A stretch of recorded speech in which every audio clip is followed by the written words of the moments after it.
evening and welcome to TiVi Tuan-san News at 6. My name is Nguyen. In today's news, a Vietnamese association in Australia to host an event in Melbourne's CBD on Saturday, raising awareness of Vietnam's massive fish deaths in April. An Indonesian woman gets 20 years for poisoning her friend with cyanide-laced coffee. And a Brisbane bus driver dies after being set on fire in the city's south. To today's top story, the Vietnamese community in Australia Victorian chapter has organised an event in Melbourne's CBD tomorrow afternoon in light of April's mass fish deaths in Vietnam. In one of Vietnam's biggest environmental disasters, millions of fish died along a 200-kilometre stretch of the country's coastline in April. The VCA Victorian chapter says the 8-hour event from 12 p.m. to 2 p.m. at Federation Square is aimed at raising awareness and commemorating the injustice and hurt experienced by those affected by the disaster. A vigil will also take place at the event, along with plenty of activities for the family, including food stalls and games for children. In June, a subsidiary of Taiwan's steel plant Formosa Plastics, Formosa Harthen Steel, acknowledged that it was responsible for dumping waste that poisoned tons of fish and decimated the local seafood industry. The firm has pledged to pay $500 million in compensation. To news around the world, an Indonesian court has jailed a woman for 20 years for murdering her college friend by poisoning her coffee with cyanide, ending a dramatic case that gripped the country for months. 27-year-old Jessica Wongso, an Indonesian citizen and permanent resident of Australia, remained expressionless while hearing the verdict and sentence. After given the verdict, Wongso told the three-judge panel she thought the ruling was unfair and one-sided. Her defense lawyers has said she would appeal.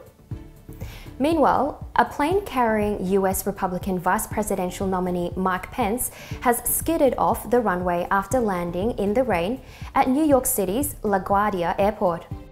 According to reports, no one was injured in the incident, which happened around Thursday night local time.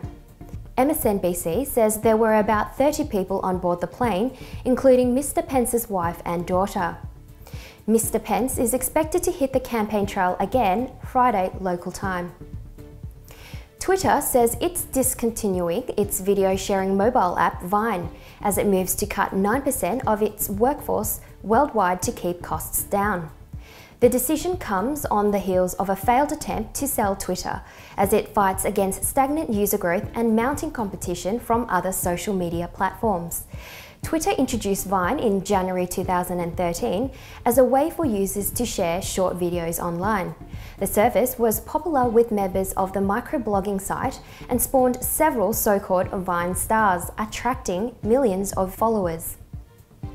Aid group Doctors Without Borders says 25 migrants have been found dead in the bottom of a rubber boat in the Mediterranean as sea deaths look set to break last year's record.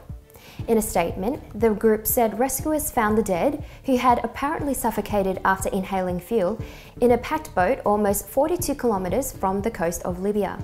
The group added that the boat was also carrying 107 survivors. According to the United Nations Refugee Agency, more than 3,700 migrants have drowned on their way to Europe so far this year. Now to news in Vietnam. Delegations from the Vatican and from Vietnam have reported continued progress in discussions between their two countries. According to a Vatican press statement, the two sides agreed to maintain constructive dialogue in a spirit of goodwill with a view of increasing mutual understanding. The two official delegations met at the Vatican this week for the 6th meeting of the Vietnam Holy See Joint Working Group.